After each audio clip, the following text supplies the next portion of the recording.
मेरे कमरे से मुझे अपने पड़ोसी का बैकयार्ड दिखता है। वहां ज्यादातर अंधेरा ही रहता है।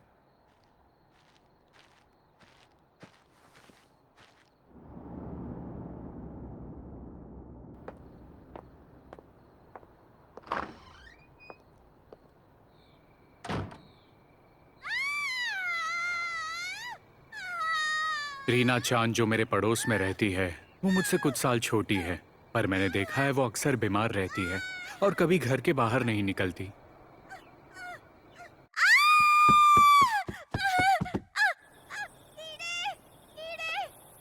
रीना, रीना शांत हो जाओ। देखो देखो कुछ नहीं हुआ है, यहाँ कोई कीड़ा नहीं है।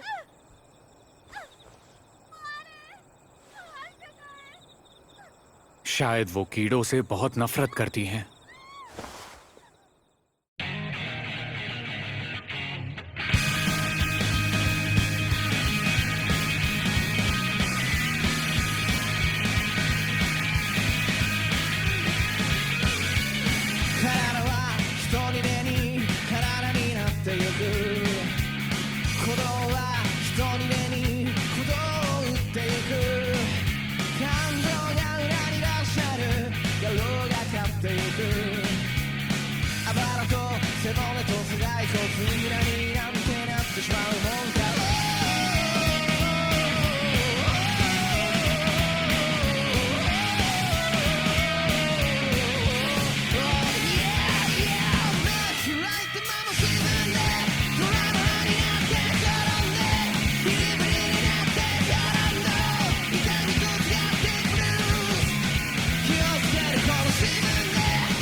ठंड है, बहुत ठंड है।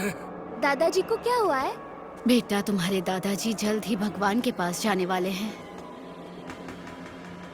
यूजी, तुम वहां नहीं जा सकते।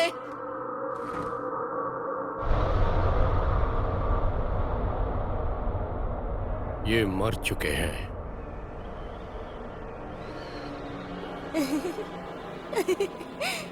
रीना, तुम वहाँ क्या कर रही हो? चलो अंदर आओ। यार ये बहुत अजीब है। ये बात किसी को मत बताना हिदेओ। क्या सच में ऐसी कोई बीमारी है जिससे तुम्हारी बॉडी में होल हो जाते हैं? मैं जानता हूँ, मैंने ऐसे ही होल मेरे दादाजी की बॉडी पर देखे थे।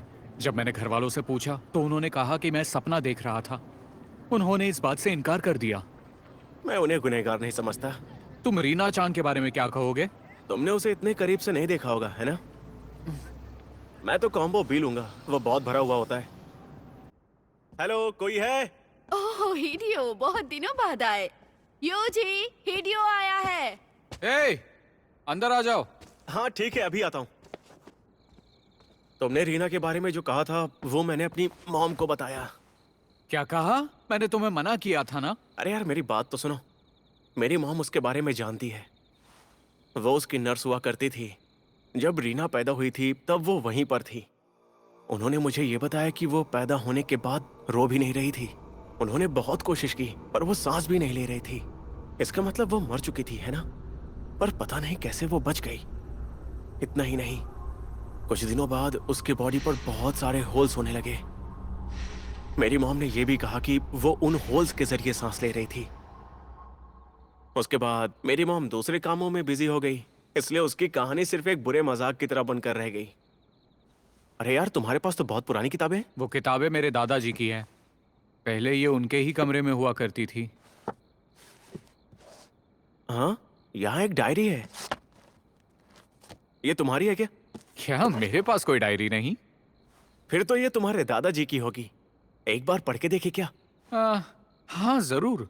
शायद इस डायरी से हमें पता चल जाए कि उनकी मौत की वजह आखिर क्या थी।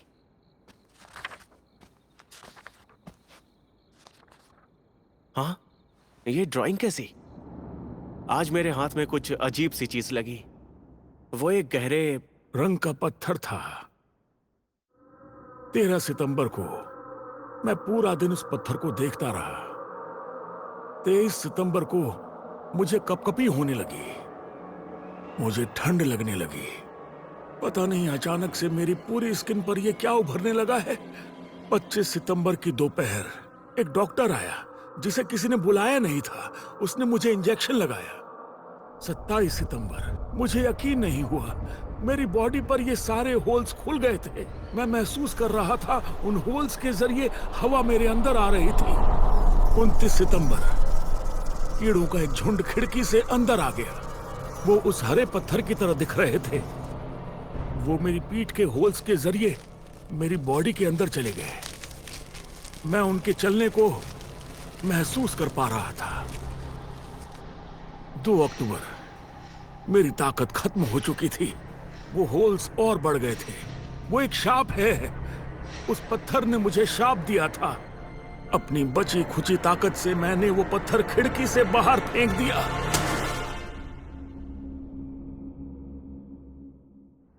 आगे क्या लिखा है कुछ समझ ही नहीं आ रहा है। इसका मतलब है कि मैं सही था। पड़ोस की रीना चान इसी पत्थर की वजह से बीमार पड़ गई है। मजाक तो नहीं कर रहे हो? देखो, मुझे इस बात पर यकीन नहीं है। हाँ, क्या ये वही है?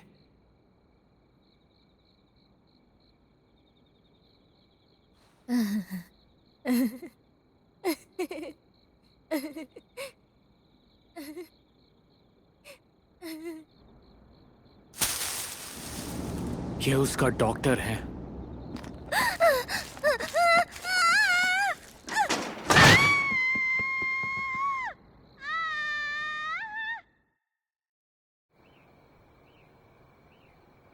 क्या डायरी में उसी रहस्यमय डॉक्टर के बारे में लिखा है जो दादाजी की मौत के वक्त उनके साथ था? मुझे लगता है ये उसके जैसा ही दिखता है। ये मर चुके हैं। अगर यही रीना चांद का डॉक्टर है और अगर वो पत्थर उन्हीं के गार्डन में है और वो डॉक्टर उसे ढूंढ रहा है, शायद रीना चांद के लिए मुझे उन्हें सब कुछ बताना चाहिए।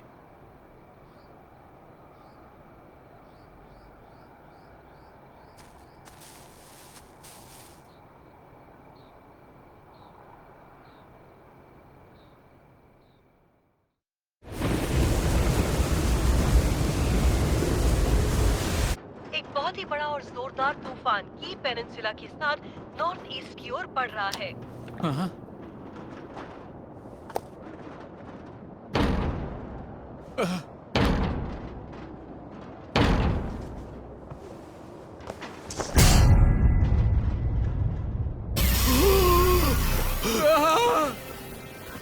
कौन हो तुम? यूजी, मैं हूँ हिडियो। मुझे बहुत ठंड लग रही है यार। तुम्हें हुआ क्या है? ये देखो, ये तो वही शापित पत्थर है। जिस दिन हमने डायरी पढ़ी मैंने इसे उठा लिया था। वो लड़की जहां पर इशारा कर रही थी ये वही था। मुझे पता नहीं था कि ये शाप सच होगा। मुझे तो लगा ये पत्थर कीमती होगा। इस कमबख्त पत्थर ने मुझे भी जकड़ लिया है। ये सच में शापित है। मेरी बॉडी पर होल्स खुलने लगे हैं यार। और फिर मुझे वो दिखाई दिया। वही शाप का सर्वेंट है। ये पत्थर जहां जाता है वो वहां आ जाता है। वो आ गया, वो मुझे लेने आ गया।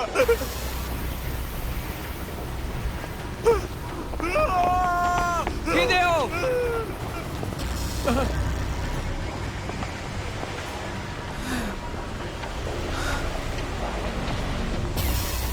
अगले दिन नदी के किनारे हिडेओ की डेड बॉडी मिली। मैं जानता नहीं उस पत्थर का क्या हुआ, लेकिन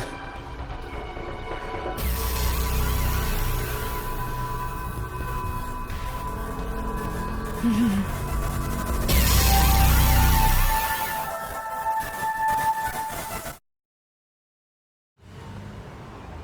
जन्म सड़क पर तमाशा करने वाले एक गरीब परिवार में हुआ था। मेरे डैड उस ग्रुप के हेड थे और हम बच्चे मेंबर्स। जहाँ तक मुझे याद है, मैं अक्सर सफर करता रहा हूँ।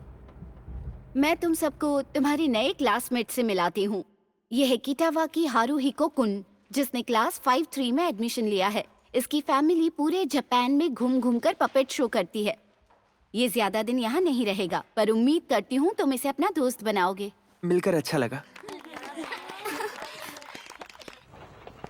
हारुहिको कुन, मैं हूँ हिदाका किनुको। अच्छा लगा मिलके। ये बताओ तुम रहते कहाँ पर हो? ट्रक में रहता हूँ, वो जो पार्क के बगल में है। क्या कहा? वाह, तुम ट्रक में रहते हो? सुनो, क्या मैं तुम्हारे साथ आ सकती हूँ? ठीक है। वाह, कितनी प्यारी प्यारी डॉल्स है। हाँ, ये क्या चीज है? ओह, ये जान पियर है। ये एक जादुई पपेट है और मेरे बड़े भाई को ये बहुत पसंद है। तुम्हारे भाई की पसंद थोड़ी अजीब है ना? मैं तो मजाक कर रही हूँ। अरे, यहाँ तो और भी पपेट्स हैं। ये देखो। हाँ? आई एम सॉरी, मैंने तुम्हें डरा दिया क्या?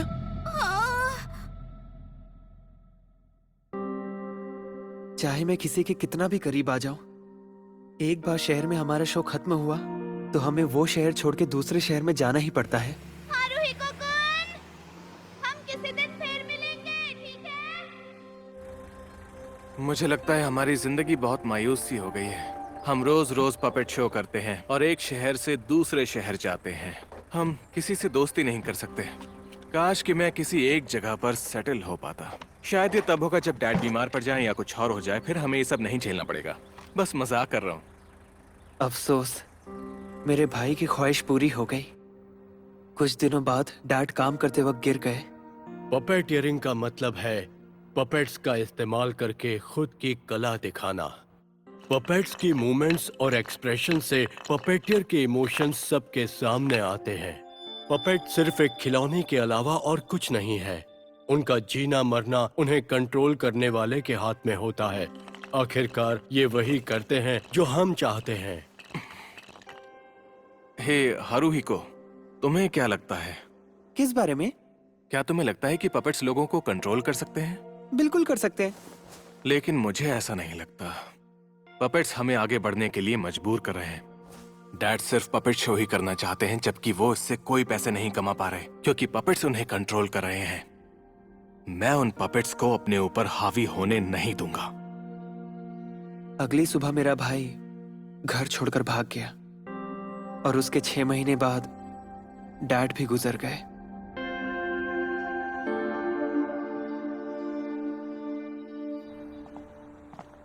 भैया, पढ़ाई पूरी होने के बाद मुझे भी नौकरी मिल जाएगी। बुरा लग रहा है कि आपको हम दोनों के लिए फैक्ट्री में काम करना पड़ता है। तुम भी ना नात्सुमी, पागलों जैसी बातें मत करो। एक्सक्यूज मी, जरा सुनिए। अगर मैं गलत हूँ तो मुझे माफ कर देना, पर क्या तुम कितावाकी हारुहिको-सान हो? हाँ, मैं ही हूँ, पर तुम कौन हो? मैं जानती थी। क्या तुमने मुझे नहीं पहचाना? मैं हूँ हिदाका किनुको। हम 5th क्लास में साथ में पढ़ते थे।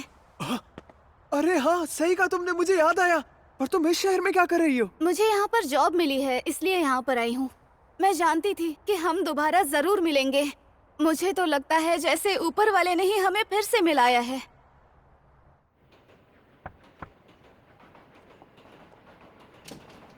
हे, ये लो हारुहिको, ये तुम्हारे लेटर बॉक्स में था।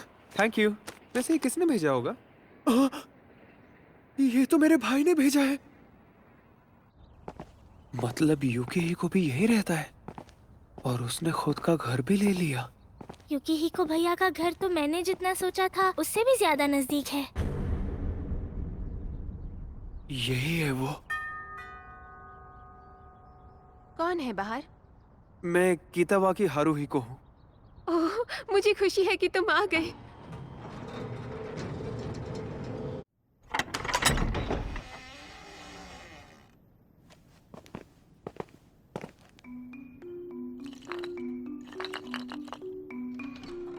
जान पियर। भैया, बड़े भैया, क्या आप ऊपर हैं? तुम्हें देखकर खुशी हुई हारुहिको नात्सुमी। हमें तुम्हारा इंतजार था। स्वागत है। बहुत दिनों बाद मिले हो, मैंने तुम्हें बहुत मिस किया। इससे मिलो युकिहिको, ये है मेरी बीवी सुमिरे। आपसे मिलकर खुशी हुई। और ये है मेरा बेटा आयाओ, ये 3 साल का है। इस वक्त ये सो रहा है। अब चलो तुम दोनों अंदर आ जाओ। चाहे कुछ भी हो जाए, जिंदगी कभी नहीं रुकती। जब मैंने घर छोड़ा था तब मेरे पास थोड़े से पैसे और जॉन पियर था। मुझे बहुत मेहनत करनी पड़ी, लेकिन जॉन पियर ने मेरी जिंदगी बदल दी और इसी की वजह से मैं इतनी छोटी सी उम्र में अपना बिजनेस चला पा रहा हूं। तो शर्माओ मत, जितना मर्जी खाना हो खाओ। सुनो, जरा म्यूजिक प्ले कर दो। जी सर, करता हूं।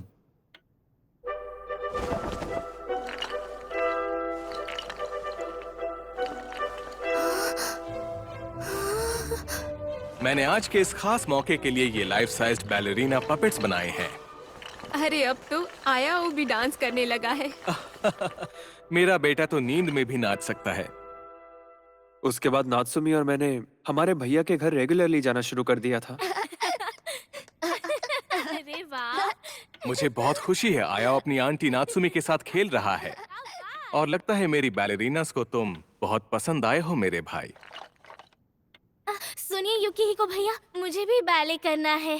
क्या आप अपनी वाइफ और आयो-चान की तरह मुझे भी कंट्रोल करोगे? ये तुम क्या कह रही हो नात्सुमी? अरे कोई बात नहीं। सुमिरे, नात्सुमी को दूसरे कमरे में लेकर जाओ और तैयार करो। हाँ ठीक है, आ जाओ मेरे साथ चलो। हाँ। बड़े भैया, क्या मैं आपसे कुछ पूछ सकता हूँ? हाँ पूछो। क्या आप सभी छत से लटके हुए हो? सही कहा। इस घर में मैं और मेरा परिवार इन पियानो वायर्स के मुताबिक ही चलते हैं। मतलब छत से कोई आपको अपने बस में कर रहा है? मैंने कुछ वर्कर्स यहाँ काम पर रखे हैं। इस वक्त उनमें से 4 या 5 लोग मुझे हैंडल कर रहे हैं और ये घर मैंने उसी के हिसाब से बनाया है। पर ये सब आप किस लिए कर रहे हैं? आप खुद से क्यों नहीं चल फिर सकते? तुम्हें लगता है कि मुझे किसी तरह की परेशानी हो रही है? मेरी उंगलियों के अलावा मेरा पूरा शरीर अभी आराम कर रहा है। और तो और मैं जैसे चाहूं वैसे इस घर में घूम सकता हूं। शायद तुम सोच रहे होगे कि पपेट चलाने वाले को पपेट चला रहा है, लेकिन ये दूसरा तरीका है। पपेट असल में वो है जो वाकई हमारे कंट्रोल में है। समझ गए ना तुम? देखो ये तैयार है। अंदर आ जाओ, जरा मैं भी तो देखूं। देखो तो खूबसूरत लग रही है ना? हाँ, ये अच्छा ट्रांसफॉर्मेशन है, पर ये अभी भी थोड़ी टेंशन में लग रही है। बिल्कुल रिलैक्स हो जाओ।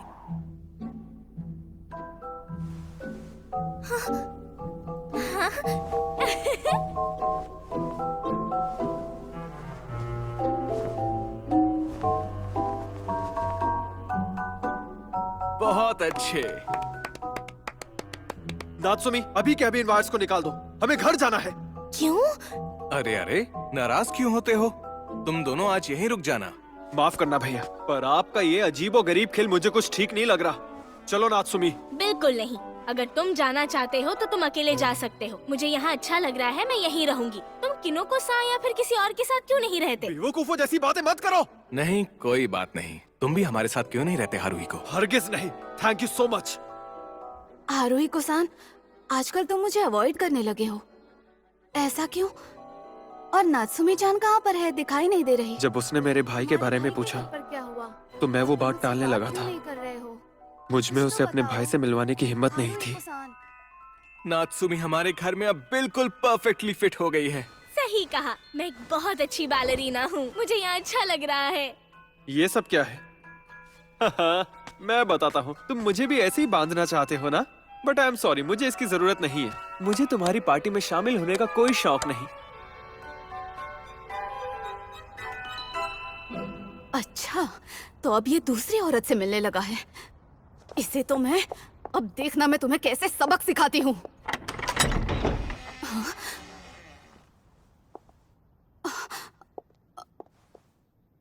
इसने तो मुझे डरा ही दिया था।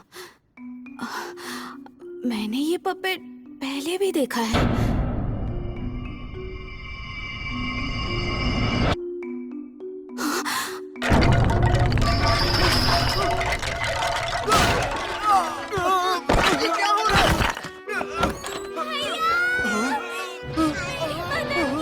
हारुहिको बचाओ! सब क्या हो रहा है? भैया जल्दी इसे रोको। ये अच्छा नहीं हुआ। मैं जैसे चाहता हूँ वैसे हिल नहीं पा रहा। लगता है वो मुझसे नाराज हो गया है। हाँ, वो नाराज हो गया है। जॉन पियर, बचाओ। जो भी इन्हें कंट्रोल करे, प्लीज रुक जाओ। बंद करो ये सब, बंद करो। रुक जाओ, जॉन पियर।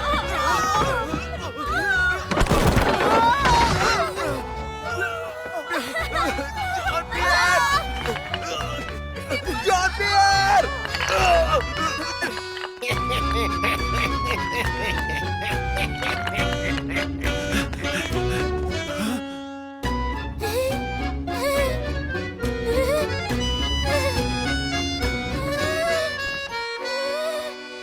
कीने को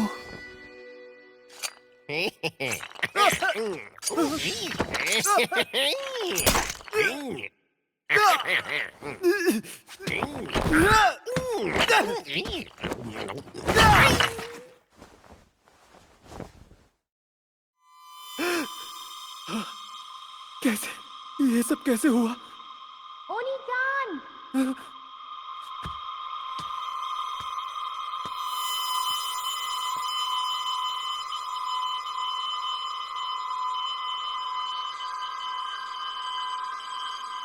भैया, मैं उठ नहीं पा रही। फिक्र मत करो, तुम जल्दी ही ठीक हो जाओगी। पर इनका क्या करें? ये सब पपेट्स बन गए। उसके बाद मेरा भाई और उसकी फैमिली पपेट्स बन गए थे।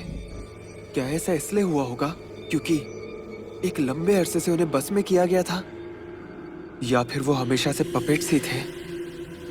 मेरी तो कुछ समझ नहीं आया।